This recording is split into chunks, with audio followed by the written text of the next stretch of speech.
اعوذ باللہ من الشیطان الرجیم، بسم اللہ الرحمن الرحیم۔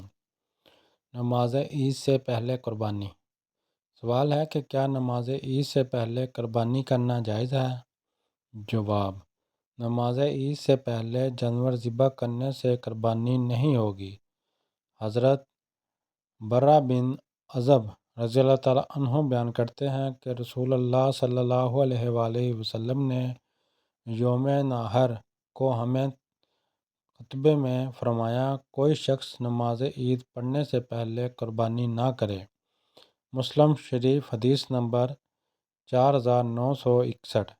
حضرت انس بن مالک بیان کرتے ہیں کہ رسول اللہ صلی اللہ علیہ وآلہ وسلم نے خطبہ دیا، پھر آپ نے حکم دیا کہ جس شخص نے نماز سے پہلے قربانی کی وہ اسے دہرائے مطلب دوبارہ کرے۔